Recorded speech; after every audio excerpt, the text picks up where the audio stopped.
Ayer vivió el país una jornada algo agitada en cuestión de orden y transporte público. La paralización de las empresas de transporte a nivel nacional pues generó bastantes molestias y también situaciones pues que han llevado a nuestras autoridades a anunciar y a disponer medidas que pretenden pues ir a la causa de esa paralización, que fue el reclamo por la inseguridad. Los conductores, los propietarios de empresas de transportes públicos consideran que se les están pues restando seguridad y se arriesgan sus vidas por la acción de gente delincuente, de extorsionadores y mafias y crimen organizado que están detrás de ellos. Bueno, entre las principales medidas anunciadas se encuentra esta declaratoria de emergencia de 14 distritos de Lima y Callao, declaratoria de emergencia que está por oficializarse ya dentro de unas cuantas horas, dijo el ministro del Interior, Juan Santibáñez, hace poco rato en una entrevista radial, porque aún no salían pues, oficializadas las publicaciones al respecto. Pero bueno, ¿qué es lo que implica para el ciudadano común y corriente el que se declare en emergencia el distrito en el cual éste reside? Vamos a conversar sobre ese y otros aspectos de este tema con el decano del Colegio de Abogados de Lima, el señor Raúl Canelo, a quien saludamos y agradecemos por estar conectado con Andina al Día. Señor Canelo, un gusto tenerlo con nosotros.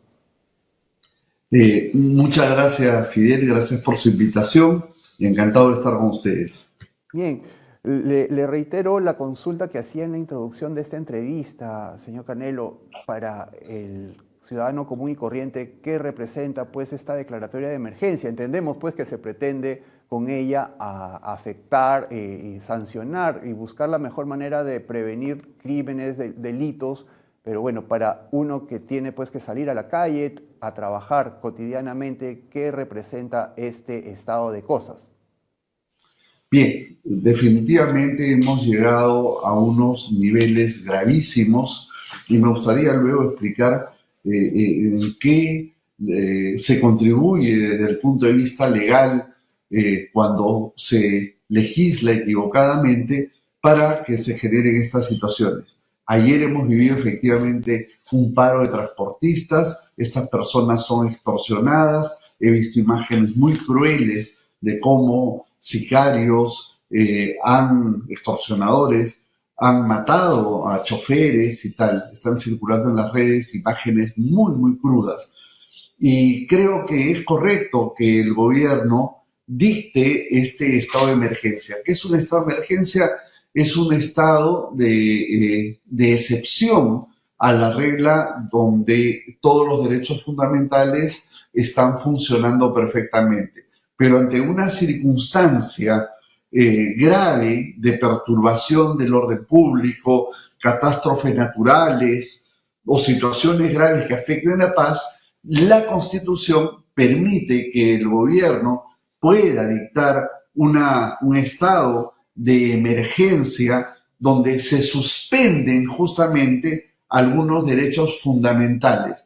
Por ejemplo, la libertad de tránsito queda restringida, habría controles. También la reunión, el derecho de reunión, esto de reunirse pacíficamente sin armas, que es una regla de un Estado democrático, queda prohibida, ¿no? Entonces una reunión no autorizada podría ser objeto de intervención por parte de la autoridad. Y lo otro es la inviolabilidad de domicilio. Todos los ciudadanos tenemos derecho a que no se invada nuestro domicilio, salvo por una orden judicial. En este caso, las fuerzas del orden podrían intervenir cualquier domicilio sin ese trámite, sin la autorización del juez. Esas son, digamos, las principales ventajas que daría un estado de emergencia ante esta situación que afecta a la seguridad ciudadana, y es temporal, es por 60 días, pero evidentemente se puede prorrogar. Definitivamente, desde esa perspectiva, estamos totalmente de acuerdo ante las circunstancias que se haya dictado esta declaración de emergencia, este estado de emergencia, en 14 distritos de la capital para luchar contra la delincuencia. Ahora, si me permite, no solamente basta la declaratoria de emergencia, ya hemos visto declaratorias de emergencia que se han dictado en distintos departamentos del país ante las olas justamente de violencia, pero que no han sido efectivas.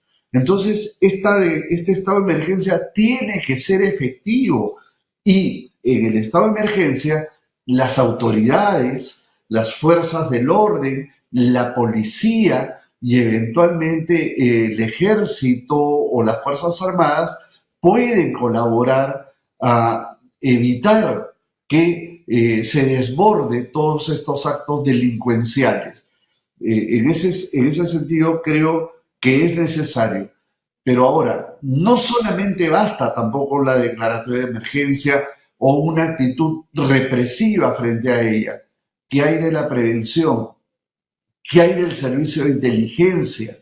Yo veo y observo con preocupación que poco o nada se hace en esa materia preventiva que tanto éxito dio justamente en la lucha contra el terrorismo. Actualmente no se aprecia un trabajo de inteligencia y además creo que justamente en esa labor preventiva debería reorganizarse el Ministerio del Interior, debería reorganizarse las fuerzas policiales y establecer una policía sin duda especializada en materia de delitos. Escuchaba que menos del 15% de los policías están investigando delitos y antes existía un cuerpo especializado.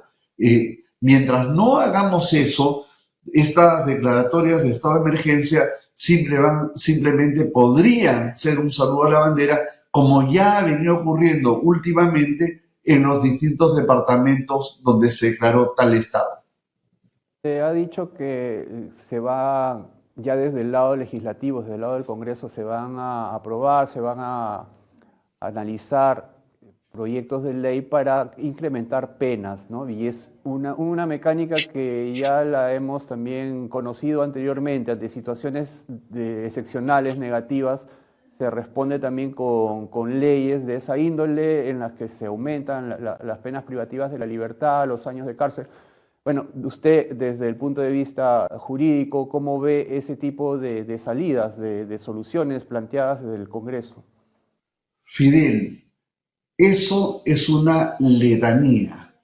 Desde hace muchísimos años, y está clarísimo en el derecho que la solución a este tipo de problemas no es el incremento de las penas. La pena es un disuasivo limitado.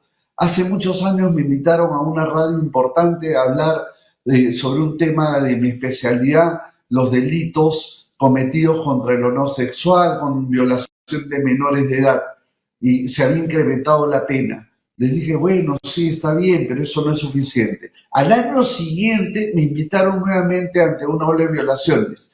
Les dije, bueno, está bien, pero no es suficiente. Y al tercer año que hubo otra ola, lo mismo. Es que la ley por sí sola no da solución. La ley es un paliativo, la ley es una sanción, la ley es punitiva.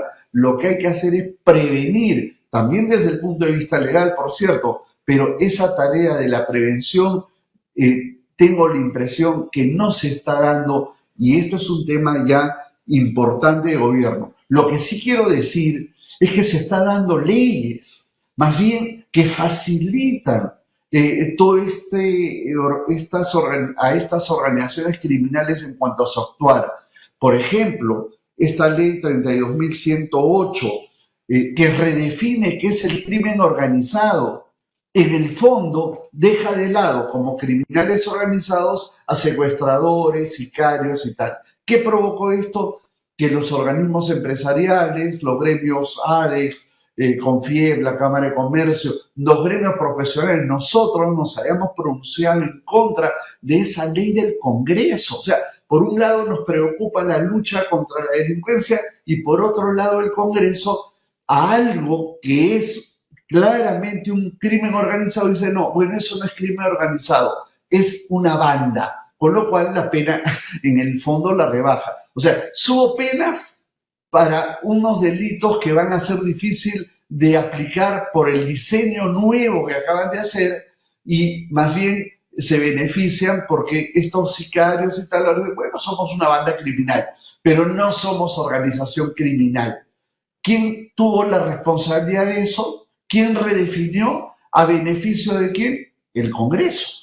Y se lo hemos dicho de todas las formas al Congreso. Los gremios han hecho comunicados, nosotros también. Hasta en 3 oportunidades les hemos dicho que deroguen esa norma. Esa norma, yo sé que hay 90 congresistas procesados y que tienen miedo, y a quienes se han acogido ya esa norma. El caso Cocteles, el caso Cuellos Blancos, ya se están beneficiando, y hay otras leyes adicionales para beneficiar a los delincuentes y procesados. Por ejemplo, esta ley que rebaja la prescripción, donde ya algunos gobernadores y otros se están beneficiando. Entonces, ¿qué es esto? Tenemos congresistas que están preocupados en salvar, vulgarmente voy a decir, su pellejo, y están dando normas de ese tipo, pero por otro lado se favorece la extorsión, el sicariato y cuanto hay. Entonces, seamos coherentes. Está bien un estado de emergencia, está bien la intervención de las fuerzas del orden, pero la prevención y en las tareas que tiene el Congreso, y le digo 2 últimas más, Fidel. Hay 2 proyectos de ley presentados por el congresista Cerrón, Waldemar Cerrón.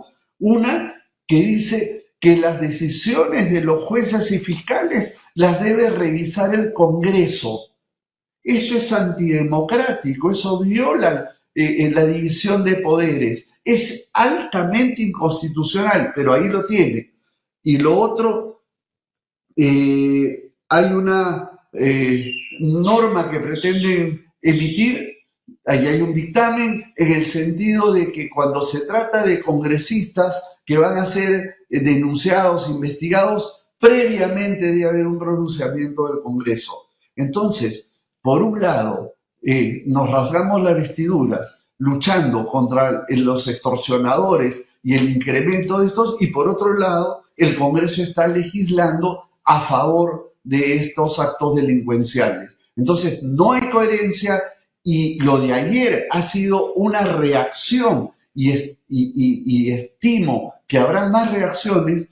¿Y a qué afectan? Afectan a los ciudadanos, afectan a los empresarios, afectan a la economía del país. Cada una de estas situaciones implica un retroceso a los avances del PBI, al crecimiento económico. Señores, invoco al gobierno, invoco al Congreso que sean coherentes. Tiene que haber un rumbo en materia jurídica.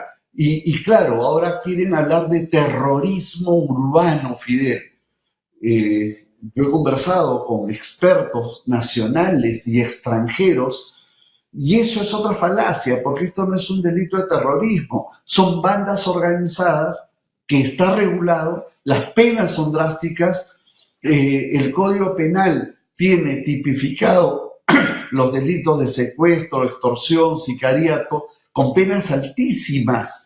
Esto de terrorismo urbano es poner un cliché para el aplauso. En realidad esto está absolutamente regulado.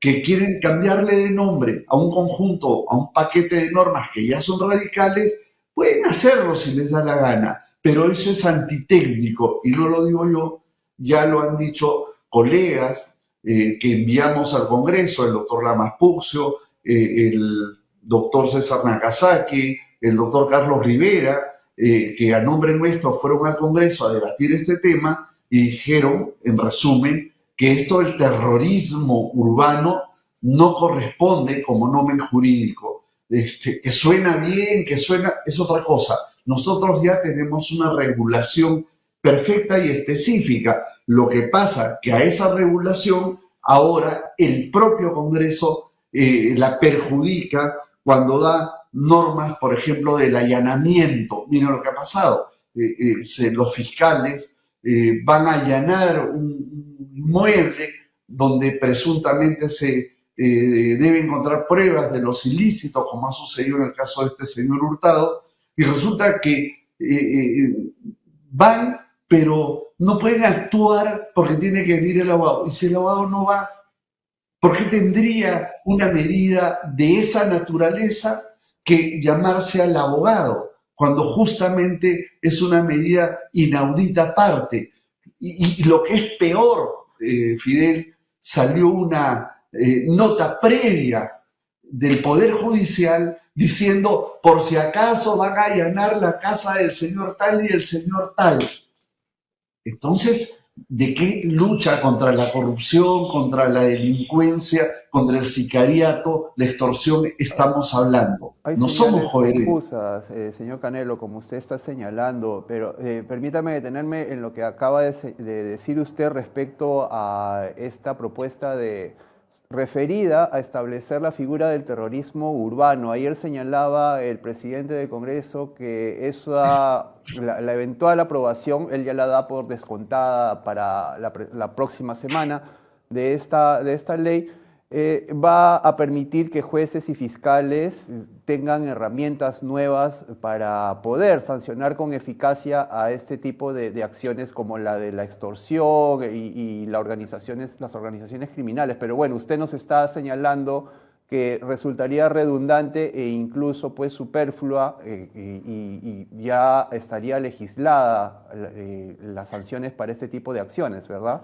En todo caso, ¿qué es lo que usted recomendaría? ¿Una nueva ley o de repente otro tipo de acciones? Bien, el tema de llamar a esto terrorismo urbano, desde mi punto de vista, es un tema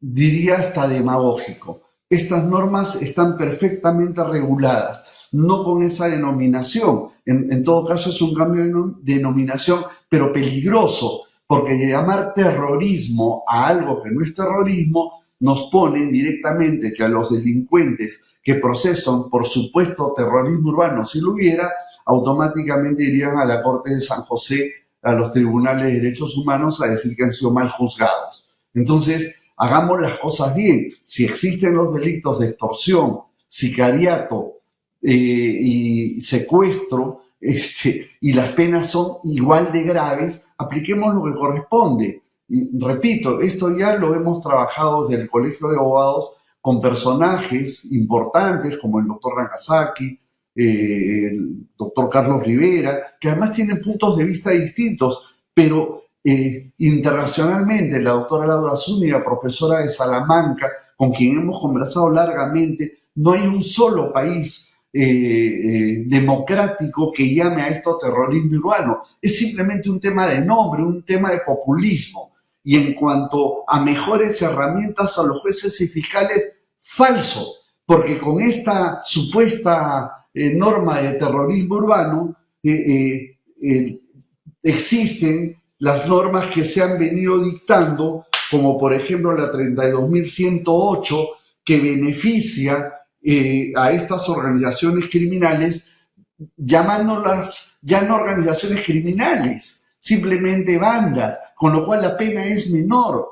Y además, en la ley del allanamiento, ¿no? Entonces, por un lado dicen, oh, qué mal, terrorismo, terrorismo urbano, pero por otro lado se dan este tipo de leyes que le quitan verdaderamente manos, los atan de manos a las autoridades fiscales y judiciales.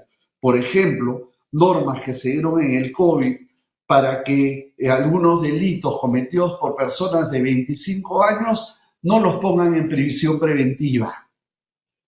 Y se extiende hasta 28. Entonces el fiscal viene un tipo de menor de 25 y dice, bueno, lo suelto, porque la ley lo está obligando, salvo que el fiscal o el juez prevariquen, ¿no? Entonces, es curioso. Ahora, y ustedes me dirán, ¿y por qué se han dado este tipo de leyes? Bueno, preguntémosle a los 90 congresistas que tienen investigaciones penales si es que estas leyes no los favorecen.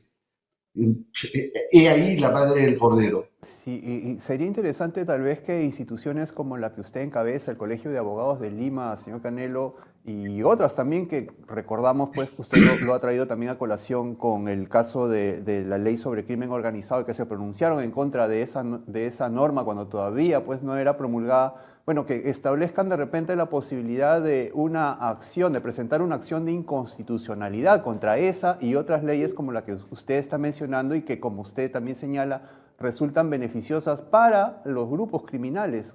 ¿Qué posibilidades habría de que eso prospere o los requisitos para interponer una acción de esa índole son, digamos, complicados?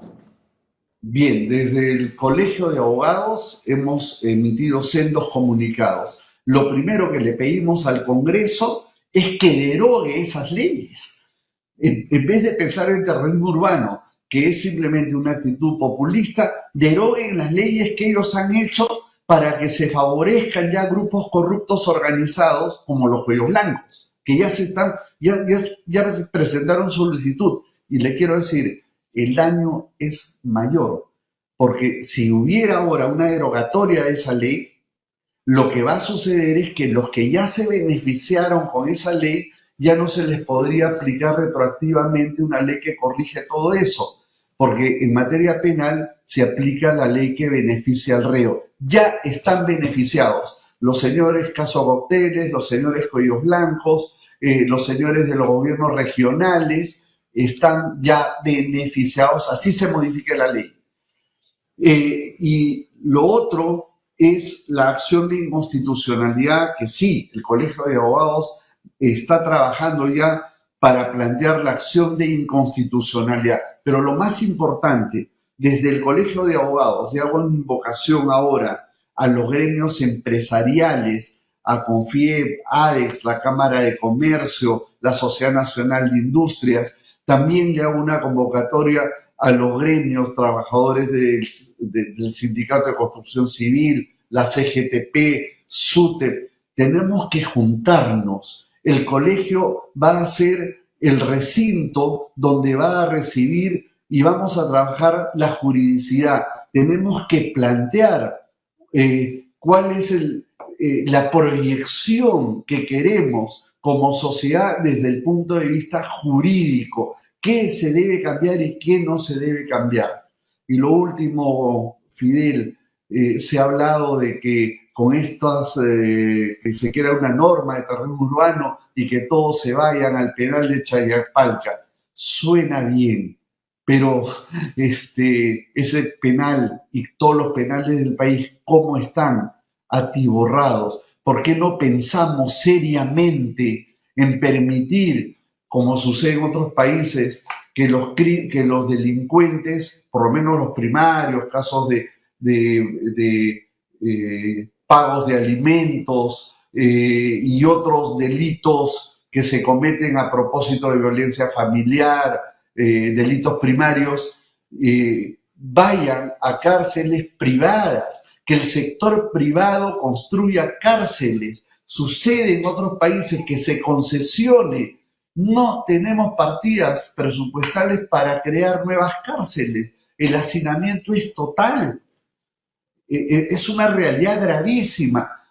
Y el Estado, desde mi punto de vista, es indolente. Si el Estado no tiene recursos, bueno, que el sector privado construya, que se concesione, que se den normas en ese sentido. Eso sí sería efectivo para luchar contra el crimen. La tuburización siempre va a ser un factor también pues, de un caldo de cultivo para que dentro de las cárceles se fomente el desorden y se sigan planificando actividades criminales, señor Canelo. Dos cositas más porque el tiempo ya se nos acaba como consultas finales. Bueno, mencionó hace un momento que está trabajando el Colegio de Abogados de Lima una acción de inconstitucionalidad. Precísenos si es sobre la ley de crimen organizado. Y lo otro es su posición, su visión sobre esta ya autógrafa de ley que le da a la Policía Nacional la potestad de investigar, de hacer la investigación preliminar de delitos. ¿Usted está de acuerdo con eso? Esas dos cositas para ir terminando, por favor. Bien, sí, nosotros estamos trabajando una acción de inconstitucionalidad contra esta ley de crimen organizado.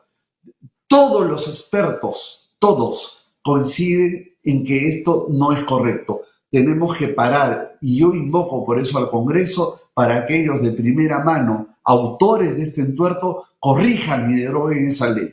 Y en cuanto al proyecto para que se debilite a la Fiscalía y se le permita a la policía hacer investigaciones operativas, autónomas, eso no es correcto. Ahora, primero no teníamos una policía especializada. ¿Se imaginan todos los abusos que podrían ocurrir bajo esas circunstancias? Porque finalmente el fiscal es un profesional, abogado y responsable de sus actos. La policía es un cuerpo organizado, sí, pero veamos la profesionalidad de cada quien. El policía tiene una formación distinta, es para policía. El fiscal es un abogado que postula y es nombrado para ese cargo. Bueno, es verdad que hay una provisionalidad y que eso también genera distorsión, pero lo cierto es que de acuerdo a la Constitución, tanto del 79 como a la del 93, le corresponde la titularidad de la acción penal y en consecuencia la investigación y el control a la fiscalía, no a la policía. La policía es un colaborador importantísimo, porque claro, el fiscal solo no podrá, pero si quieren eso, que cambien la Constitución. Si quieren que la policía sea la que investigue y el fiscal, bueno, reciba lo que la policía le da, bueno, modifiquen la Constitución, pero que legalmente puedan hacer ese cambio, tengo la profunda impresión de que es inconstitucional. Pero ya él nos había señalado su posición sobre diversos temas que tienen vinculación con la legislación referida a la lucha contra la delincuencia. Notable también este anuncio de que el Colegio de Abogados de Lima está trabajando una acción de inconstitucionalidad contra la ley referida al crimen organizado que hace poco nomás aprobara el Congreso y que ya está en aplicación. Bien, bueno, luego de conocer estos temas por parte del decano del Colegio de Abogados de Lima, vámonos a conocer lo que ocurre en las principales ciudades de nuestro país.